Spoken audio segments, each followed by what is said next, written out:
Okay, howdy doodly. This is today's comedy is going to be dealing with the crackpot environmentalist claim that prison felons should have the franchise because they need a voice in the global warming debate.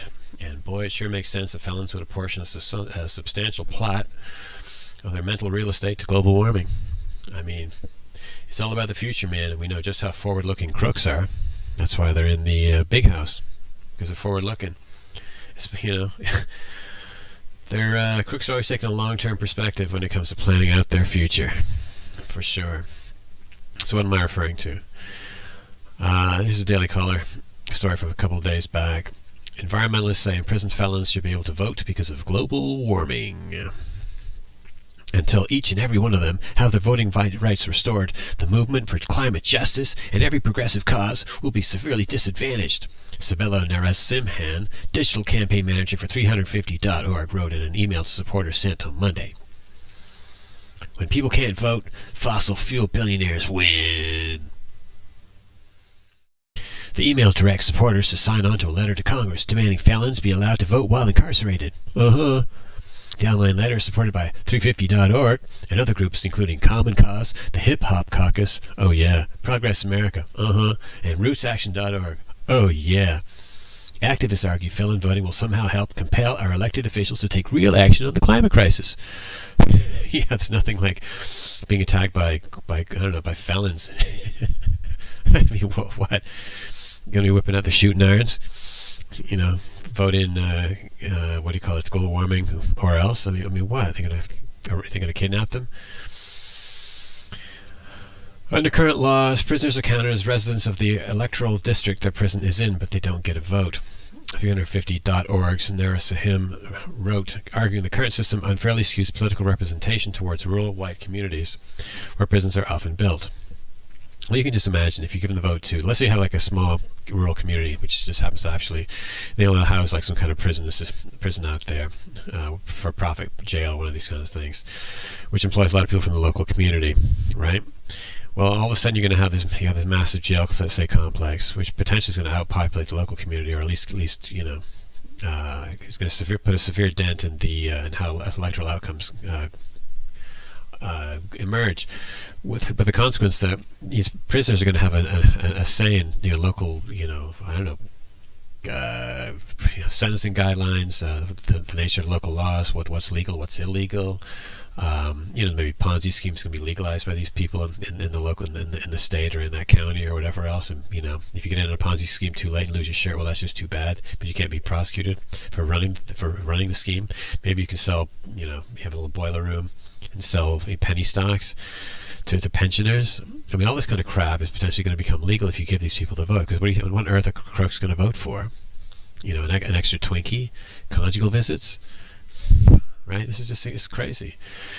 And, but anyway, you keep seeing this, the 350.org, it keeps cropping up here, 350.org. So who is this 350.org? Who are these people? Bang! Right? Bold capital letters. Stop fossil fuels, build 100% renewables. Okay. So we go to Wikipedia. 350.org is an international environmental organization addressing climate change with the goal of reducing atmospheric carbon dioxide to 350 parts per million from the current level of 400 parts per million. It's actually higher than 400 now. Thank God. I hope it gets higher. Carbon dioxide is plant food. That's for the morons who don't know that. 350.org takes its name from the research of Goddard Institute for Space Studies scientist James E. Hansen, who posited in a 2007 paper that 350 parts per million of CO2 in the atmosphere is a safe upper limit to avoid a climate tipping point. Well, it's already up to 400 parts per million, so have you had the climate tipping point? Again, just James Edward Hansen is an American adjunct professor directing the program on climate science awareness and solutions of the Earth Institute at Columbia University. He's best known for his research in climatology, and this is key. His 1988 congressional testimony on climate change helped raise broad awareness of global warming. He worked for the government, I guess, for 46 years. He used to be the head of the climate research unit in NASA. He retired from NASA in 2013. Okay, so let's see.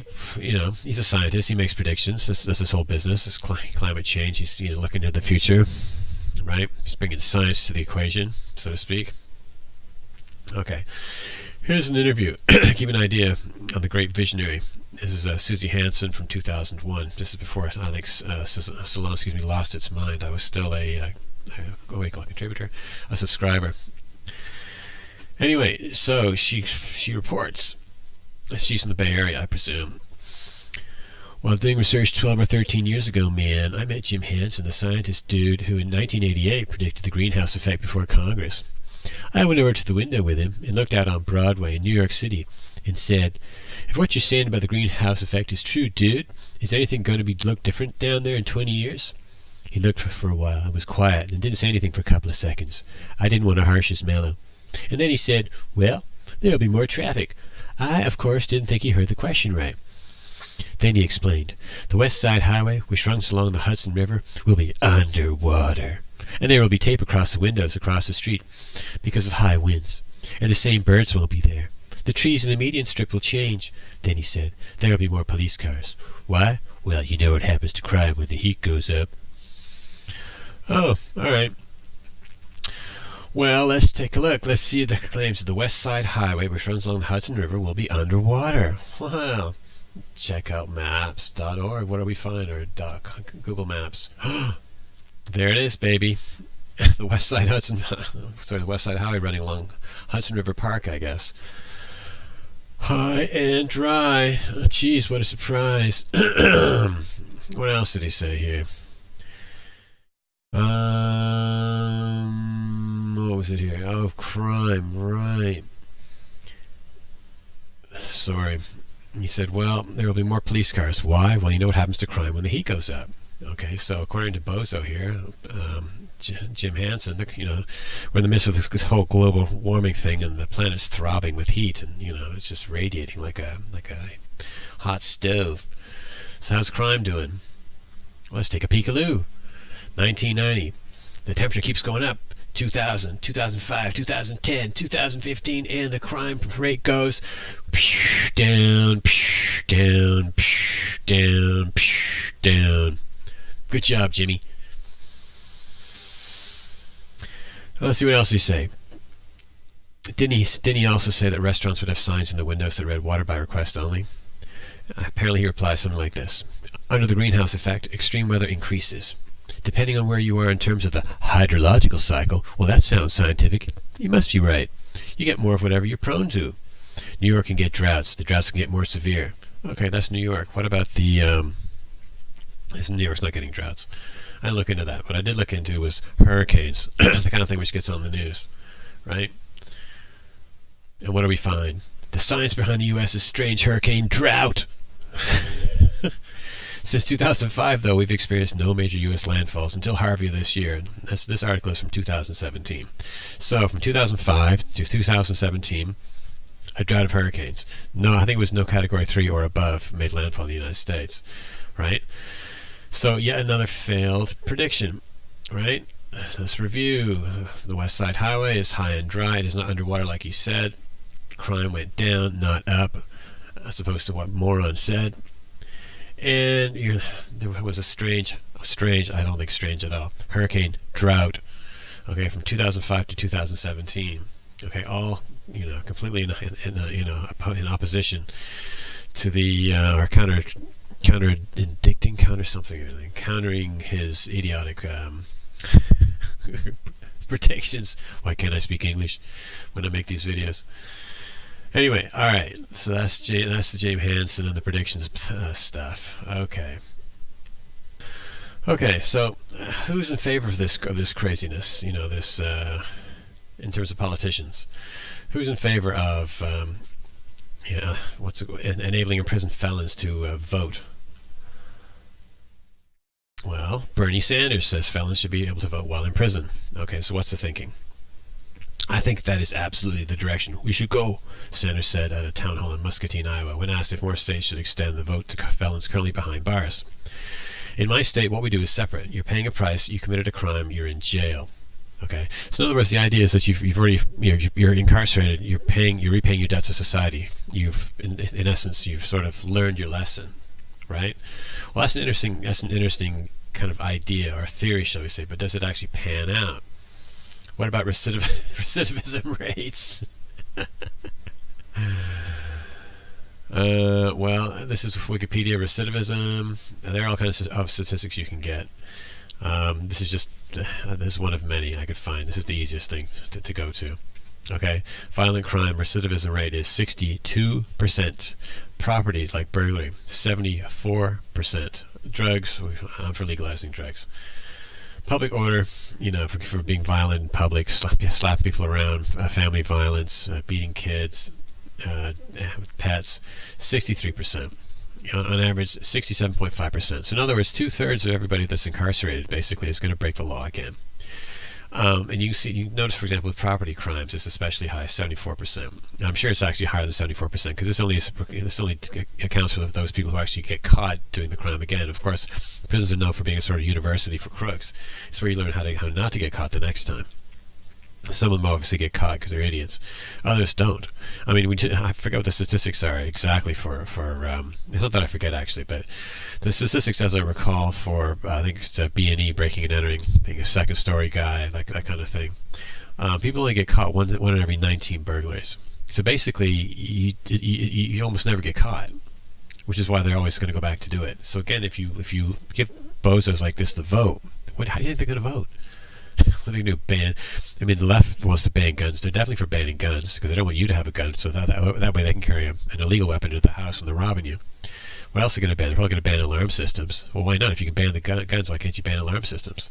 Why not? That's the next step. It sounds crazy, but everything the left does is crazy, and they don't give a fuck. Right? They just want control over you. Right? They want to turn you into a slave, which is, of course, the ultimate goal of the Democrat Party. Always has been since the Democrat Party let's say since the 1830s anyway. In my view, they're still pro-slavery even now. And they would if they could push that through, they could jump on it in a heartbeat. But anyway, I digress. But these people are these people are like career criminals. You have a recidivism rate of 74%, and again, that's just people who get caught. How many people go back to who don't get caught? Because again, these people usually don't get caught, right? And what next? Oh, yeah. I end up throwing in so much information for these, I end up getting lost in my own arguments. Anyway, okay, so this is Tampa Bay Times. This is before the actual. There was an election in Florida to Amendment 4, basically, to consider voting rights for convicted felons. Let's look at some of the numbers and some of the issues. Interestingly, it says Democratic and black voters are far more likely to have lost their right to vote because of a felony conviction than Republicans and whites. This is, I think, is a game. It says Democratic and blacks versus Republicans and whites. I don't think that's how it works out whatsoever. First of all, most Democrats vote black. Most black voters vote Democrat. But the other way to look at it basically is: do you think a Republican voting black voter is going to have lost their right because of a felony conviction? Not so likely, and I'll show this a little later in the same article. Anyway, black voters were 5 times as likely as white voters to lose their voting rights last year. Okay, so this newspaper, the Tampa Bay Times, I think it is, right? It's basically trying to racialize it. It's trying to turn this into a race issue, so that you'll feel that black people are being oppressed and all this kind of a thing, and then the whites are just kind of lording it over everybody else, like it's a new Jim Crow, which is just baloney. And why do I say it's baloney? Because you come down here. Okay, Democrats and Republicans are about the same percentage. Democrats are 37% of all voters. Republicans are 35%. Okay. How many people lost their voting rights who were Republican? 14%. Okay. How many of the people who lost their voting rights? What percentage of the people who lost their voting rights were Democrats? 52%. The other 33% were independents, people who don't care about politics. But if you're a crook and you care about politics, you're Democrat, obviously, right? So Democrats go to jail. Republicans stay out of jail.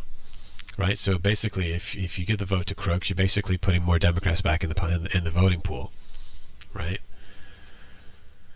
And here was the deal: if Amendment 4 was approved, an estimated 1.2 million people who currently can't vote would be allowed to vote.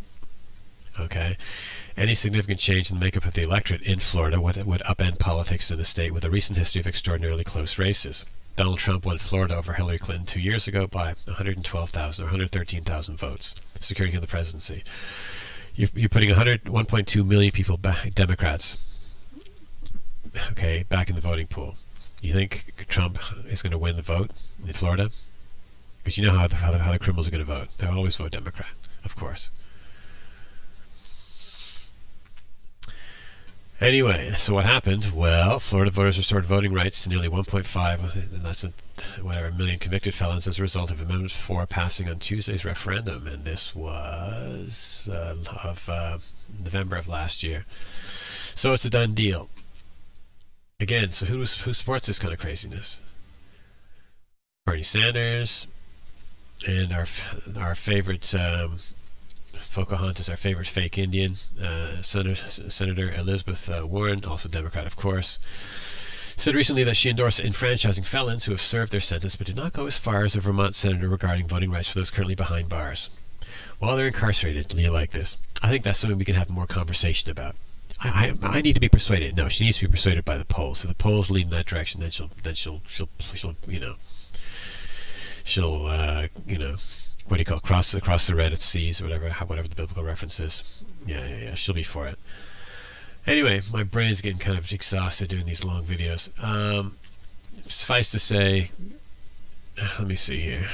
Suffice to say, basically, the Democrat Party will basically say anything and empower anybody to get what they want done. Everybody knows this anyway. And don't get me wrong, the Republican Party is far from a committee of angels. The Democrat Party, the Republican Party was the enemy of the Tea Party, not the Democrats. The Democrats were laughing the whole time because they knew the Republican Party was just terrified of the Tea Party. And the Republican Party, what's it called, the GOP, they're no fan of Donald Trump either. They want him out. It's just as bad, even more so than the Democrats, right? I mean, it's just that the GOP can't be overt about it. They've got to hide it. But I'm sure the GOP's been handing all kinds of inconvenient information that inconveniences Donald Trump to the Democrats the whole time. So it's not like I'm in love with the Republican Party either. Of course not. But there's two parties. One which manufactures excuses for directly doing crazy shit. That's the Democrat Party. And then there's the other party which has to pretend not to be for crazy shit, but privately is for exactly the same crazy shit. Because these people, Democrats and Republicans, they get into Congress. It's just, as they call it, it's a swamp. It's just a madhouse of psychopaths. Everybody's for sale. Anyway, so I just thought I'd bring this crazy phenomenon to your attention. I thought it makes for a few laughs anyway. And I'll wrap it up at that. Anyway, I hope you liked it. If you do like this kind of thing, by all means hit the subscribe button, and I'll see you again soon. Bye-bye.